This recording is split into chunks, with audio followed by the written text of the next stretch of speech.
তোদের এত বড় সাহস কে দিল শুনি? তোকে এখন আমরা কি করব? এই সাপ তো আমাদের ছাড়বে না। ভয় পাস না কো, আমাদের কাছে তো পদ্ম ফুলের পাপড়ি আছে। ওরে বাবারে, মরে গেলাম রে। আমার চোখ এত জ্বালা করছে কেন? আমি তোদেরকে ছাড়বো না, ছাড়বো না। কুহু, আমাদের এটাই সবচেয়ে ভালো সুযোগ। গাছ থেকে ফুল নিয়ে জলদি পালাতে হবে।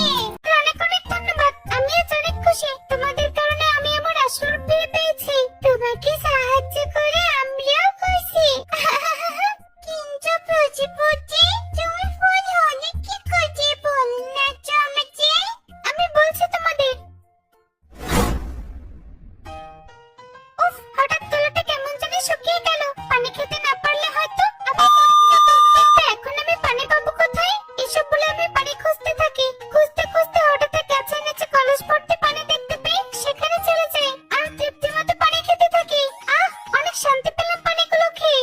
বদমাস প্রজাপতি, তুই আমার পানিগুলো খেয়ে নিলি? তোর সাহস তো কম নয়। পানিগুলো রেখেছিলাম মন্ত্রপুত পানি বানানোর জন্য, সেই সমুদ্র থেকে এনেছি। ক্ষমা করবেন তান্ত্রিক বাবা, আমি বুঝতে পারিনি। আমার খুব পানি পিপাসা পেয়েছিল, তাই খেয়ে নিয়েছি। শুধু ক্ষমা চাইলে হবে না, তোকে এর শাস্তিও পেতে হবে। আমি তোকে অভিশাপ দিলাম, তুই একটা পদ্ম ফুল হয়ে নদীতে ভেসে থাকবি। আর কোনো পাখি যদি পাহাড়ের উপর থেকে ফুল গাছের ফুল রস করে তোর শরীরে ছিটিয়ে দেয়, তবে তোর আসল রূপ তুই ফিরে পাবি। তান্ত্রিক অভিশাপের সাথে সাথে আমি পদ্ম ফুল হয়ে নদীতে ভেসেছিলাম। সামান্য ফুলের জন্য তুমি কি কত কষ্ট করতে হয়েছে? চাট্টুকি, এখন এসব বাদ দাও। তোমরা আমাকে সাহায্য করেছো, এজন্য তো আমাকে তোমাদের কিছু একটা দিতেই হবে। ওয়াও, পানিতে ফুল দিয়ে সাজানো ঘাট। এই ঘাটটি তো খুব সুন্দর। আজ থেকে এই ঘরটি তোমাদের। তোমরা প্রতিদিন এই ঘরে এসে নদী থেকে ফুল তুলতে পারবে। তোমাদের যেদিকে ইচ্ছে সেদিকে এই ঘর নিয়ে যেতে পারবে। পানিতে ফুল দিয়ে সাজানো ঘাট আমি আজ প্রথম দেখলাম। তোমাকে অনেক ধন্যবাদ প্রজাপতি। তোমাদের ঘর আমার যে খুব পছন্দ হয়েছে। অনেক ভালো করেছিস রে মা। এভাবে সবসময় অন্যকে সাহায্য করবি, সবার বিপদ আপদে এগিয়ে আসবি। কিন্তু এত বড় ঝুঁকি তোরা না নিয়ে আমাকে বলতে পারতি। চিন্তা করো না মা, আমরা এখন অনেকটাই বড় হয়ে গিয়েছি। দেখো, আমার কিছুই হয়নি। সাহসী মেয়ে আমার। কি বলছিস কি? পানিতে ফুল দিয়ে সাজানো ঘর তোদের উপহার দিয়েছে, এ তো অনেক ভালো কথা। কিন্তু মা, এত সুন্দর ঘর আমি কারোর সাথে ভাগাভাগি করতে চাই না। আমি চাই ওই ঘরে শুধু আমরা থাকবো, অনেক আনন্দ করে পুরো নদীতে ঘুরে বেড়াবো, অনেক মজা হবে, তাই না মা? তোর খুশিতে আমাদের খুশি। তুই যেহেতু চেয়েছিস, তাহলে ওই ঘরে শুধু আমরাই থাকবো। আমার ভালো মা। প্রজাপতি যে ঘর জিতবে, চলো আসো, আমি তোমাকে দেখিয়ে নিয়ে আসি। দেখো, তোমার অনেক পছন্দ হবে। আচ্ছা ঠিক আছে, তুই যেহেতু এত করে বলছিস, তবে চল। এই ঘরে থাকতে কিন্তু বেশ মজা, তাই না?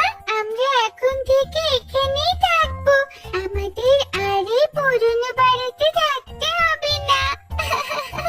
কোন, তুই এসেছিস? কেন, তুই কি ভেবেছিলি আমাদের আগে তোরা আসবে আর এই ঘর দখল করে নিবে? কিন্তু আমরা থাকতে তা তো হবে না। কোন, এসব তুই কি বলছিস? আমরা কেন ঘর দখল করে নিব? এটা তো প্রজাপতি আমাদের দুজনকেই দিয়েছে। তুই আর তোর মায়ের মতলব আমরা খুব ভালো করেই বুঝে গিয়েছি। এখন থেকে ঘর শুধু কুহুর, তোদের মতো পাখিদের এই ঘরে কোনো জায়গা নেই, বুঝলি? তোমরা আমাদের নামে মিথ্যে অপবাদ দিয়ে ভুল করছো, এটা কিন্তু খুবই অন্যায় কাজ। কোনটা ভুল আর কোনটা অন্যায় সেটা আমাদের বোঝাতে আসিস না। ভালোই ভালোই বলছি, এখান থেকে চলে যা। বদমাশ পাখিরা টুকিদের সাথে এভাবে অন্যায় করছে, তারা আমি তোকে দেখাচ্ছি মজা। আচ্ছা ঠিক আছে, আমরা চলে যাচ্ছি, কিন্তু অন্যায় বাজি একজন পাবেন। তোমরা এখান থেকে কোথাও যাবে না, এখান থেকে যাওয়ার হলে ছোট্ট পাখিরাই যাবে। প্রজাপতি, তুমি এখানে? আমি তোমাদের সব কথা শুনেছি। আমি এই ঘর তোমাদের দুজনকে দিয়েছি, আর তুমি কি করলে? টুকিকে তাড়িয়ে দিয়ে এখানে তুমি একা থাকতে চাইছো? এই আশা তোমার কোনোদিনও পূরণ হবে না। না মানে, মা তুমি তো কিছু বলো। প্রজাপতি, আমি বলতে চাইছিলাম কি, থাক, তোমাদের আর কিছু বলতে হবে না, তোমরা এখন এখান থেকে চলে যাও। আজকের পর থেকে ঘর সাথে টুকিদের কি হলো, দাঁড়িয়ে আছো কেন? চলে যেতে বলেছি এখান থেকে। বলি দিদি, তোমাদের কোথাও যেতে হবে না। তোমরা আমাদের সাথে অন্যায় করেছো বলে আমরা তো আর তোমাদের সাথে করতে পারি না। আমরা সবাই একসাথে থাকবো এখানে। সত্যি টুনি, তোরা অনেক ভালো।